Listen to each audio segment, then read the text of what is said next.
How do you become the most hated person in entire sport? From stealing the website domain names of famous athletes, to trademarking the word parkour, and even starting a website where he challenged people to help him find a supermodel girlfriend for a $100,000 cash prize. This guy has done it all. Over the past decade, I've watched parkour grow from weird guys jumping around in sweatpants to a thriving international sport. But there's one name that has been brought up time and time again as this mysterious evil figure that has screwed over countless people in our sport. But I'd never had any dealings with him myself until one day I got an email. Adam Dunlap here, video idea. Do a video on the history of me and why people in the parkour world don't like me. Well, when you put it like that, it'd be rude not to. Adam Dunlap came to Max Ward to make a video on him. Like, imagine the conversation. Good opportunity, yeah. So I lined up calls with some big names that he'd had run-ins with in the past, like Tim Shieff, Storror, and of course Adam himself, to hear the full story on how he became the most hated man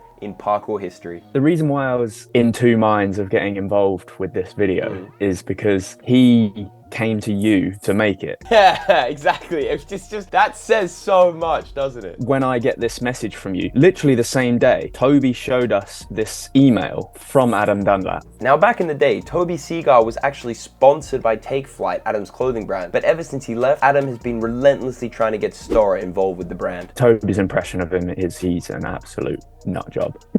More so than...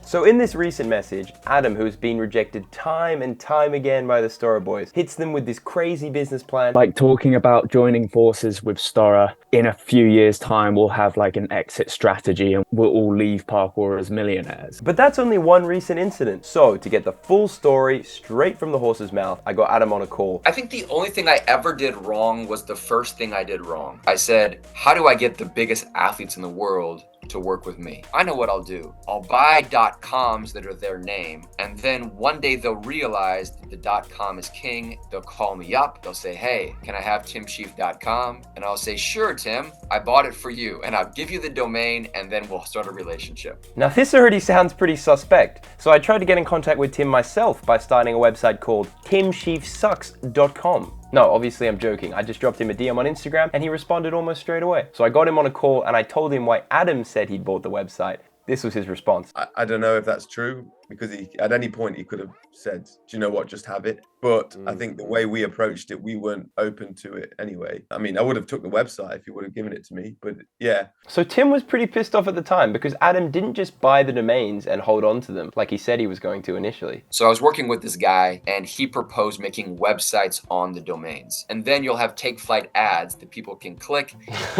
Okay. I can see where people had an issue with that. I know, man. It was like, what are you thinking? What are you thinking? And people did have a pretty huge issue with it. So Mark Turok, the founder and CEO of American Parkour, finds the website and the shitstorm begins. Mark finds the website and has a lawyer write up a 2-page letter that basically says, we're going to sue you. That's when I think the drama just started. Like, I'll take responsibility and say I screwed up on this one, but I didn't hurt anybody. At this point, Adam has fought his way high up in the ranks as one of the most disliked figures in parkour, but he still has some big moves to make before he gets the undisputed title of the most hated man in parkour history. The next thing was the way I chose to market the company. But somewhere around 2010, I changed the marketing of Take Flight to be the official clothing of parkour. Now, the reason I did that was because I flew to France and met with David. And we basically signed a verbal endorsement contract that he was going to endorse the company. A verbal endorsement contract, which basically means he flew to France and said to a guy who doesn't speak the same language as him,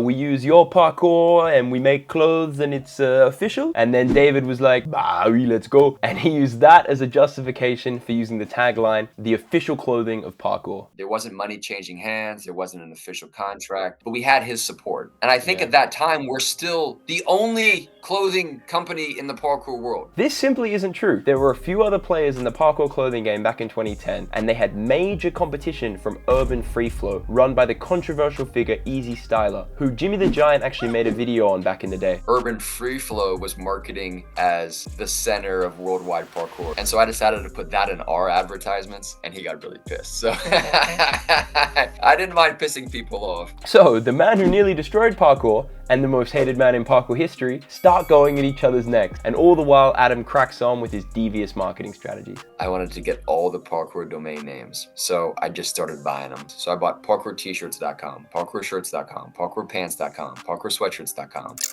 freerunmagazine.com, freerunningmagazine.com, parkournews.com, parkourcommunity.com. So I ended up having something like, I want to say 200 or so parkour related domain names. So Adam ended up spending around $20,000 on these domain names. And if you go online now, a lot of these will still redirect you to the takeflight.com website. And then at one point I created what I called the parkour web. So I actually launched websites on all of these. And each one of these websites had links to all the other websites and then a bunch of links to the main page. My idea was to try to get Google to see Takeflight as the hub. Now let's take a second to remember how all this began. Everyone was afraid of corporations taking over parkour and dominating the industry. And Adam justified his own business venture on the promise that he would be doing what's best for parkour. But I think we can all agree that things are starting to feel more and more corporate here. I think there was a Facebook page that was all about the nefarious things I'd done. Someone started a website called takeflightsucks.com. The mistake I made, I gave Takeflight a corporate feel instead of giving it a personal feel. Now here I was expecting Adam to say that he tried to change that corporate feel and go to the heart of the needs of the community, but instead he goes on to completely contradict his earlier statements and reveal his true ambition for Takeflight. The vision was you establish the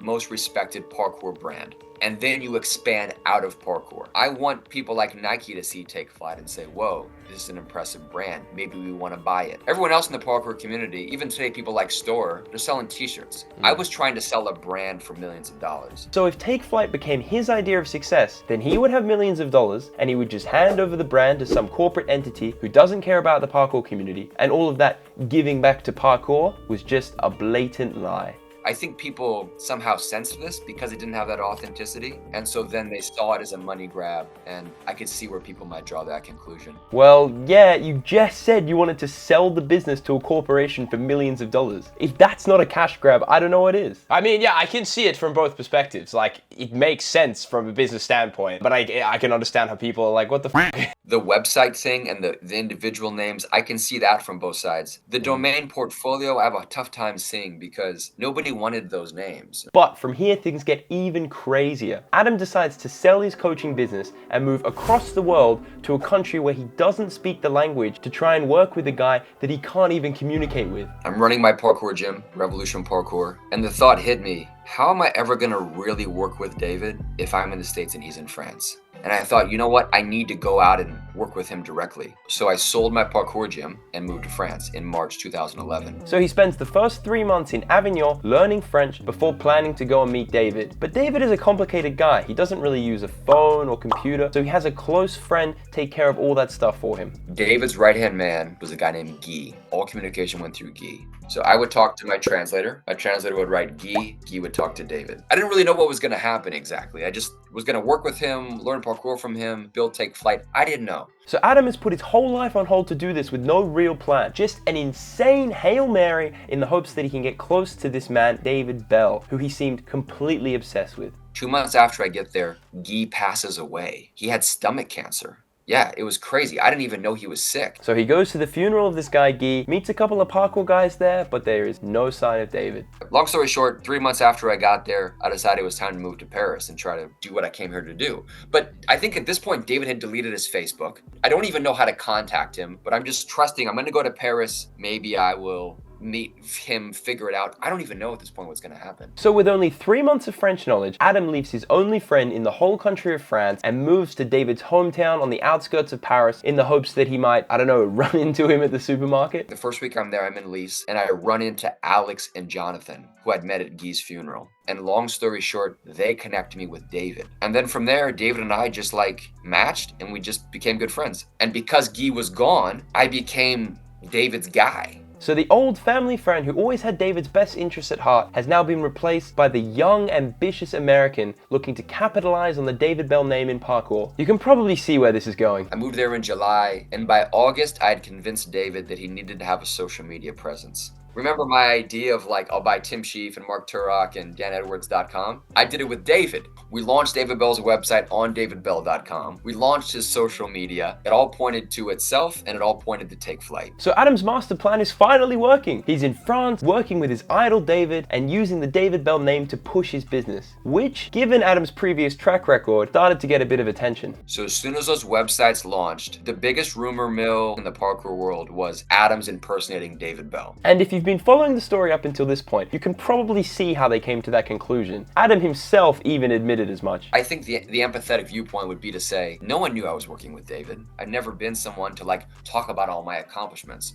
which also speaks to why Take Flight had this corporate vibe to it. I didn't want it to be about me. This coming from a guy who made a website about himself called MrParkour.com and emailed me to make a video about him. Nah, I don't really buy the whole modesty thing, and neither did the athletes he was sponsoring at the time. We told him like, hey Adam, like, what if us athletes are the image of Take Flight? Let us drive this vehicle and you can like just sit on the back and get the operations and everything going and it's profit for everyone. And he was like, yeah, I thought about that, but no, I still want to be the image of the company. This is a direct contradiction to what Adam is saying. So the hate for Adam is already pretty high, but the best is yet to come. The negativity was so pernicious in the parkour world that it was affecting our ability to grow. So people wouldn't wear our clothing because they'd go to a jam and people would look at them weird. Now, I actually have first-hand experience of this because I started parkour with some French guys who all looked up to David, and David was a big ambassador for Take Flight at the time, so that's what we wore. But when I later moved overseas and all this drama kicked off, people at jams would sometimes give me a hard time for wearing the Take Flight merch, to the point where I eventually just stopped wearing it altogether. At this point, too, in 2014, we have endorsement salaries. Adding David Bell in clothing and product, we had around $30,000 in endorsement compensation for our pros. And I'm not making any money. I'm not making any money. Now, I don't believe for a second that Adam wasn't making any money, but if he truly was giving out $30,000 in endorsement salaries, that would be the highest of any parkour clothing brand up until this point. However, the athletes themselves had a different experience. I was living in Mexico and like now looking back,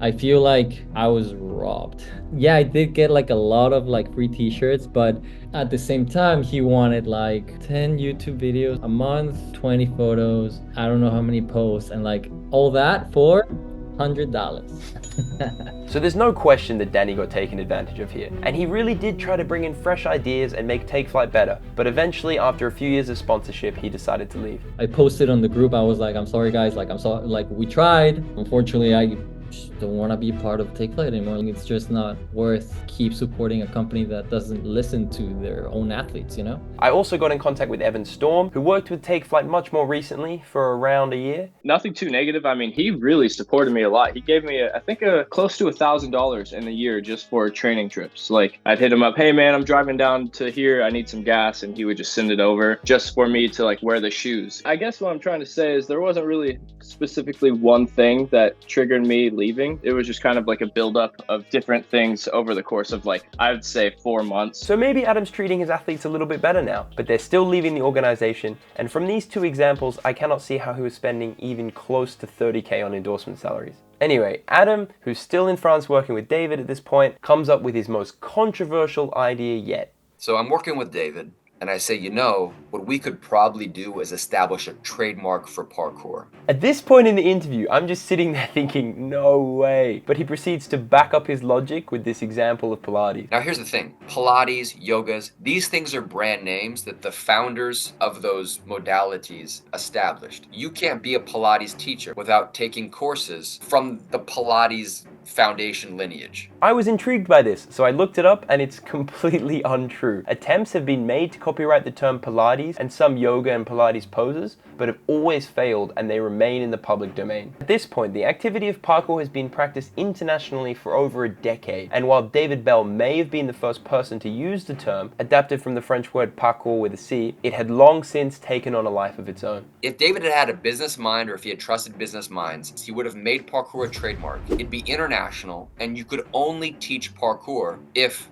you were certified and went through courses with David. The suggestion that an entire sporting movement should be legally gatekept by one man is ridiculous. Imagine if there was only one person in the world who could certify a gymnastics coach. So if you wanted to teach gymnastics, you'd have to go and do their course. It's absurd, but it would certainly make that one person very rich, which is clearly what Adam was thinking. So we filed for a trademark with Parkour. And my vision was anybody in the parkour world who wanted to use Parkour on t-shirts or clothing could then pay us a small fee, and all the fees that we got from people basically licensing the name would go to defend our trademark. So we filed for the Parkour brand in clothing, and this started a bit of a firestorm as well in the parkour world. So this is beyond ridiculous. Let's charge anyone who wants to use the word parkour on clothing, and then let's take that money so that we can keep charging people. It doesn't make any sense. I mean, at least admit you're doing it to make a profit. And speaking of profit, what exactly was David Belle getting out of all of this? In terms of David's involvement with Take Flight at this point, does he own part of the business, or how does it work? I wish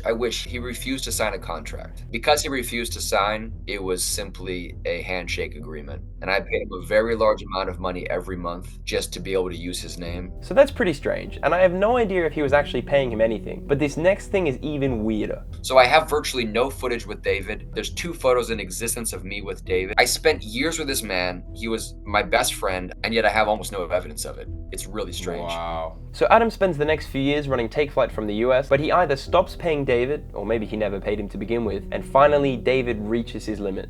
So when did the relationship with David end then? I want to say it was 2014. Take Flight wasn't making any money, and he basically said, pay me or I'm going to stop working with you. And I said, David, I love you, you're my brother, I don't have any money to pay you. And he said, fine, we're done. There's some more details to it, you know, they're very personal details. I've never told the story publicly, and I'd rather not today, but it was heartbreaking. Now Adam didn't want to give me the full story here, but Danee filled me in on some of the more shocking details of how it went down. David asked for an advance for like 40K, 50K, some wild price. And Adam was like, oh man, if I'm going to pay you that, I at least expect you to like do some ads and like do some photos and do some promotion. And David was like, yeah, sure. And like he got the money and he never posted anything. He was like, oh, thanks for the advance and good luck with the t-shirts. I'm off to China to make movies, bye. Around the same time in 2014, one of the world's leading parkour athletes, Kie dropped a dramatic video calling out Adam on all of his past transgressions.